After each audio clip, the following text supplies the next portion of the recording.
दिल्ली और राजस्थान। दिल्ली छोटे से वक्फे के बाद छोटा सा ब्रेक और उसके बाद फिर से कोटला में नजर आएगी। इस बार उनके सामने है राजस्थान। करेंगे उसी का हम प्रीव्यू। स्वागत है आपका ESPN cricket for time out Hindi में और हमारे साथ मौजूद है वसीम जाफर। वेलकम वसीम भाई। Thank you. वसीम भाई, कोटला में एक छोटा सा ब्रेक, उसके बाद ये मुकाबला हो रहा है, लेकिन इस ब्रेक के बाद क्या तस्वीर बदलेगी? तस्वीर इन द सेंस, यहां पर अभी तक जो 3 मैचेस खेले गए उसमें 6 पारियों में से 5 बार 200 प्लस, सबसे कम स्कोर भी 199, यानी रनों की फुल ऑन गारंटी। बिल्कुल, इस बार ये चीज़ अच्छी देखने को मिली है कि कोटला में पिचेस बहुत अच्छी मिली है और उसके ऊपर से एक और दिक्कत बॉलर्स के लिए है कि बाउंड्रीज छोटी है, छोटा ग्राउंड है, तो विकेट अच्छी होने से थोड़ा ये दिक्कत बढ़ जाती है और नो वंडर के उस वजह से इतने बड़े बड़े स्कोर्स देखने को मिले हैं।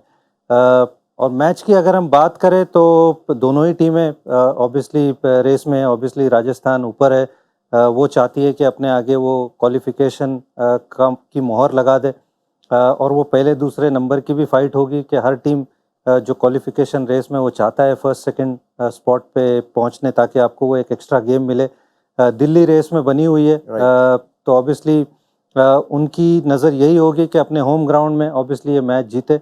पिछला गेम थोड़ा सा मैं सरप्राइज था उनकी टैक्टिक्स को लेके कि टॉस जीत के आपने बल्लेबाजी की, जहां पर इतना बड़ा स्कोर चेस किया था पंजाब ने, तो ये सारी चीज़ें थोड़ा सा उनको सॉर्ट आउट करनी होगी और टीम सिलेक्शन को लेके भी कि वार्नर क्या टीम में खेलते हैं नहीं खेलते हैं, ईशांत शर्मा क्या फिट है नहीं फिट है, तो ये सारी चीज़ें ऋषभ के दिमाग में चल रही होगी।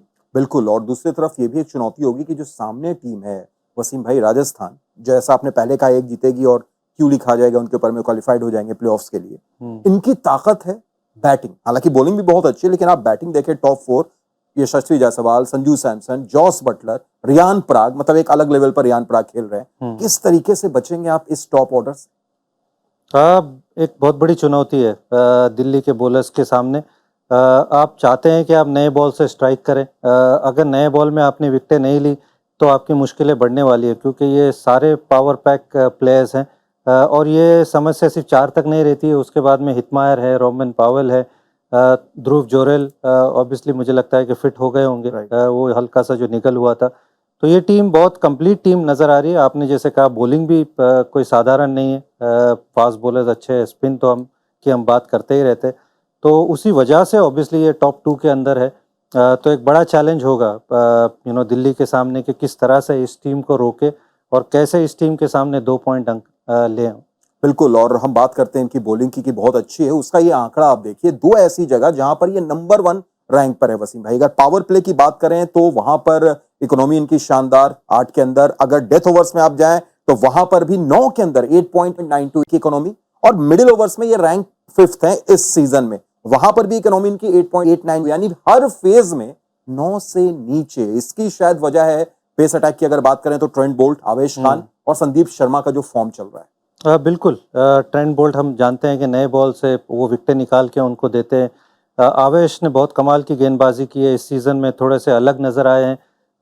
स्पिन के बारे में हमने बात कर चुकी है कि यजवेंद्र चहल, इवन दो लास्ट 2-3 मैच वो उस तरह का फॉर्म नहीं है, लेकिन यजवेंद्र चहल आप हमेशा एक्सपेक्ट करते हो कि वो कम बैक करेंगे, आपको वो बीच के ओवर्स में विकेट निकाल के देंगे। अश्विन इवन दो विकेटें नहीं है बट ऑब्वियसली वो आपके पास एक्सपीरियंस है, वो इकोनॉमी बॉलिंग करते हैं, इकोनॉमिकल।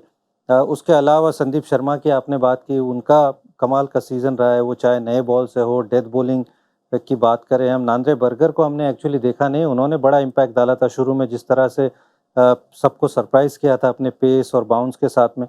कुलदीप सेन को जब मौका मिला उन्होंने बहुत इम्प्रेस किया। तो इस टीम के पास बहुत सारे विकल्प है और बहुत सारे मल्टीपल परफॉर्मर्स है, जिसकी वजह से ऑब्वियसली ये टीम नंबर 2 पर है।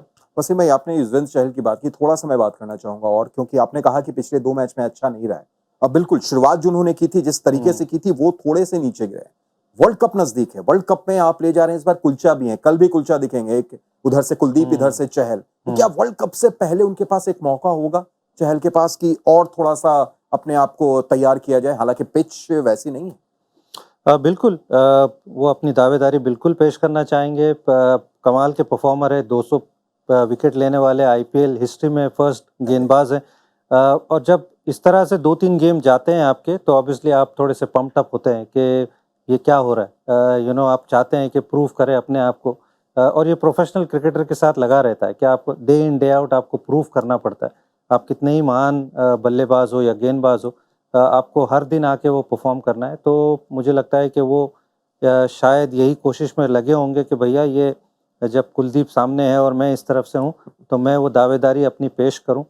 मुझे इस बार मौका मिला है, तो आप बिल्कुल एक एक्सपेक्ट करते हो कि एक अच्छा परफॉर्मेंस यजुवेंद्र चहल से देखने को मिलेगा। बिल्कुल, और इस मैच में 6 ऐसे खिलाड़ी खेल रहे होंगे जो वर्ल्ड कप दल में हैं। 3 राजस्थान से जो हमने बात की, संजू सैमसन, यशस्वी जायसवाल, चहल, और 3 दिल्ली से ऋषभ पंत, कुलदीप यादव, अक्षर पटेल। ऋषभ पंत पर कितनी बड़ी रिस्पॉन्सिबिलिटी, या यूं कहें वसीम भाई कि थोड़ी सी ये टीम डिपेंड है उनके ऊपर में, वो कैसा खेलते हैं। जिस मैच में ऋषभ अच्छा खेलते हैं, ऊपर आते हैं, तेज तर्रार रन बनाते हैं, दिल्ली कामयाबी की तरफ बढ़ती है। बिल्कुल, बहुत इम्पोर्टेंट प्लेयर है, बहुत इम्पोर्टेंट पीस है वो दिल्ली कैपिटल्स का, और लीड फ्रॉम द फ्रंट करते हैं। हमने देखा है कि बहुत ग्राउंड पे भी बड़े जोश से खेलते हैं। वो एनिमेशन हमको नज़र आता है कि भैया गुस्सा दिखाते हैं जब कोई अच्छा नहीं कर रहा होता है। बहुत हैंड्स ऑन कप्तान है, डिसीजंस लेते हैं। तो वो बहुत बड़ा फैक्टर होगा कि किस तरह से वो बल्लेबाजी करते हैं, किस तरह से कप्तानी करते हैं। जैसे मैंने कहा कि पिछला जो मैच था उससे वो डिसअपॉइंटेड होंगे, क्योंकि वो मैच अगर वो जीत जाते तो उनके पास मौका था नंबर 2 पे पहुंचने का। राइट। तो कुछ डिसीजंस ऑब्वियसली नहीं लिए उन्होंने जो उनके फेवर में गए, बट यहाँ पे बिल्कुल वो कोशिश करेंगे, क्योंकि अभी भी रेस में बने हुए हैं। अगर यहाँ से अगर 1-2 मैच जीतते हैं, और खास करके राजस्थान जो टॉप 2 की टीम है, अगर आप इसको हराते हो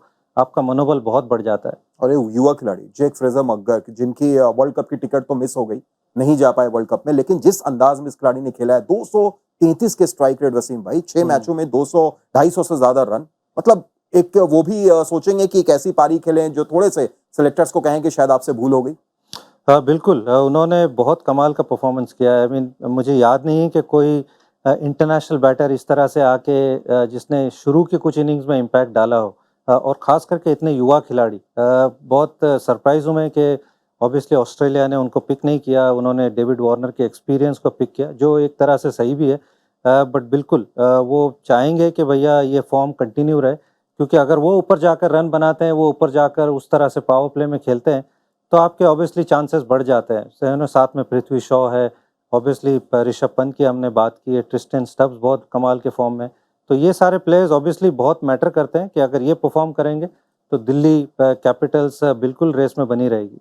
आखिर में वसीम भाई, अगर दिल्ली की कमजोरी की बात करें तो उनकी गेंदबाजी, खासतौर से पेस अटैक, इस सीजन में 10.35 की इकोनॉमी उनकी रही है, जो पूरे सीजन में सबसे वर्स्ट इकोनॉमी इस टीम की है। इसकी क्या वजह मानते हैं आप? ईशांत शर्मा का अनफिट होना, बीच से हट जाना, मुकेश कुमार उस तरीके से नहीं दिख रहे हैं, खलील अहमद नई गेंद से अच्छी बॉल डालते हैं, लेकिन शायद उसके बाद मिडिल ओवर्स या एंड में जब उनको मौका मिलता है तो वैसी लय में नहीं रहते हैं। आई मीन एनरिक नोकिया, मुझे ऐसा लगता है कि उनका फॉर्म थोड़ा सा थोड़ा सा डिसअपॉइंटिंग रहा है, क्योंकि जितने बड़े वो खिलाड़ी हैं, जिस तरह से हमने उनको देखा है पिछले सालों में परफॉर्म करते, वो परफॉर्मेंस उनसे नहीं आई है। प्लस ऑब्वियसली जैसे ईशांत शर्मा इंजर्ड हो गए, तो आपको फोर्सफुली आपको चेंज करना पड़ा, एनरिक नोकिया की तरफ जाना पड़ा, फिर आपने लिजार्ड विलियम्स को भी खिलाया, उनके भी मतलब परफॉर्मेंस उस तरह से नहीं आई है। तो और प्लस डेथ बॉलिंग का भी एक कंसर्न रहा है, और जब कुलदीप नहीं खेलते, हमने देखा जब कुलदीप नहीं खेले थे कुछ मैच, तब ऑब्वियसली उनको बड़ी दिक्कत आई थी। कुलदीप वो बहुत बड़ा एक्स फैक्टर है उस टीम के अंदर।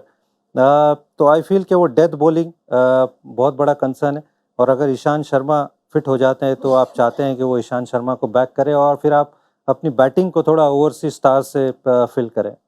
आखिर में सारी चीजों को देखते हुए, इनकी कमजोरी, इनकी ताकत, फेवरेट आपके लिए क्या क्यों लिखा रहा है आज ही उनके ऊपर, यानी इस मैच के बाद लिखा रहा है राजस्थान के ऊपर, या दिल्ली अभी भी ट्रैफिक जैम को और बढ़ाएगी?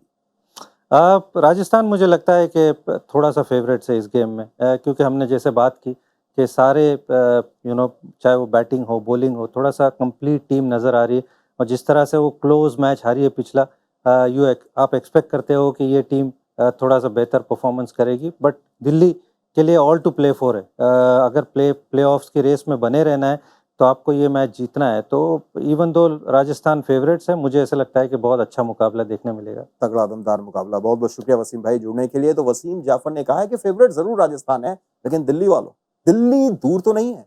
अगर दिल्ली दूर होगी तो उसके लिए मुकाबला उनको हाथ से गंवाना पड़ेगा, लेकिन अगर जीत जाते हैं तो ट्रैफिक जाम लगा देंगे दिल्ली वाले। और आप देखते रहिए ESPN cricket for time out Hindi.